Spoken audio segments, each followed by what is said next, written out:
নেতাজিকে নিয়ে মন্তব্যের পর কার্যত কিন্তু গোটা রাজ্যে ঝড় বয়ে গিয়েছে।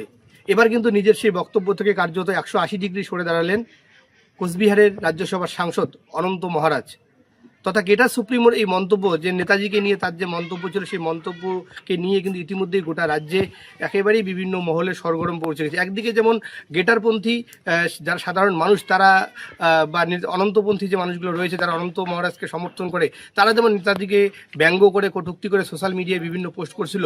অপরদিকে বাঙালি যারা রয়েছে, যারা নেতাজিকে মনে প্রাণে ভালোবাসে, তারাও কিন্তু এই যে নেতাজির অপমানের প্রতিবাদে কোচবিহারের রাজার যে বংশধর বা রাজ পরিবারের সদস্য, তাদেরকে নিয়ে কিন্তু ব্যঙ্গ বিদ্রুপ করা শুরু করেছিল। এই যে সোশ্যাল মিডিয়ায় ঝড়ে কিন্তু কার্যত কিন্তু গত 12 তারিখে সেই আসরে নেমেছিল রাজ্য সরকার। রাজ্য সরকার স্পষ্ট জানিয়ে দিয়েছিল, নেতাজিকে নিয়ে যারা কটূক্তি করবে, ব্যঙ্গ বিদ্রুপ করবে, তাদেরকে কাউকে রেহাই দেওয়া হবে না, এবং তাদেরকে প্রত্যেকেই কিন্তু নেতাজির মতো দেশপ্রেমী বীর বিপ্লবীকে যারা অসম্মান করে, তাদেরকে সবাইকে শাস্তির মুখে পড়তে হবে। আর তারপরেই কিন্তু নিজের বক্তব্য থেকে কার্যত 180 ডিগ্রি সরে গেলেন অনন্ত মহারাজ। তিনি কিন্তু সোশ্যাল মিডিয়ায় একটি ভিডিও পোস্ট করেন, এবং সেই ভিডিওতে থেকে স্পষ্ট বলতে শোনা যায়, নেতাজিকে নিয়ে তার যে অনিচ্ছাকৃত মন্তব্য, সেই মন্তব্যের জন্য যদি কেউ কষ্ট পেয়ে থাকেন, তার জন্য তিনি নাকি ক্ষমা প্রার্থী। অথচ এই অনন্ত মহারাজের গতকালকের আগে পর্যন্ত নেতাজিকে নিয়ে তিনি কেন এই মন্তব্য করেছিলেন, সাংবাদিকরা তাকে এই প্রশ্ন করলে তিনি একাধিক যুক্তি দাঁড় করিয়েছেন। তিনি একাধিক ঐতিহাসিকের বইয়ের উদ্ধৃতি দিয়েছেন, কখনো নেতাজিকে ব্রিটিশের দালাল বলেছেন, কখনো নেতাজি জার্মানির সঙ্গে একেবারেই মিলিত হয়ে ভারতবর্ষকে জাপানের হাতে, জার্মানির হাতে তুলে দিতে চেয়েছেন। এইসব একাধিক কিন্তু কটূক্তি করেছিলেন, যেটা বাঙালি, আপামর বাঙালি, তারা কিন্তু মেনে নিতে পারেনি।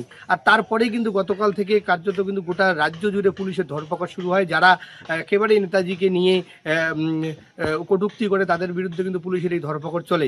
এমনকি গোটা রাজ্যের বিভিন্ন থানায় নেতাজিকে নিয়ে কার্যত কিন্তু এই অপমান করার প্রতিবাদে অনন্ত মহারাজের বিরুদ্ধে কিন্তু একাধিক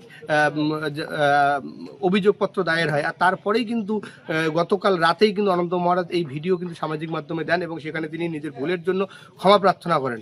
এখন দেখার যে এই নেতাজিকে নিয়ে মন্তব্য করার প্রতিবাদে সাধারণ মানুষ যেভাবে অনন্ত মহারাজের বিরুদ্ধে পথে নেমেছিল, অনন্ত মহারাজের বিরুদ্ধে অভিযোগ দায়ের করেছিল বিভিন্ন থানায়, এবার কি অনন্ত মহারাজ গ্রেপ্তার হবেন, নাকি তিনি এই যে তার যে বার্তা, যিনি যে ভুল।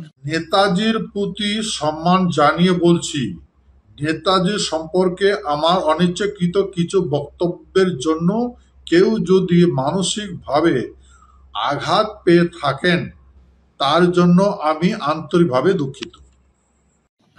ক্ষমা প্রার্থনা করে বার্তা দিয়েছেন, সেই বার্তার জন্য তিনি রেয়াত পেয়ে যাবেন। এখন সেটাই দেখার। কোচবিহার থেকে কলকাতা টিভির জন্য রবিউল হোসেনের রিপোর্ট।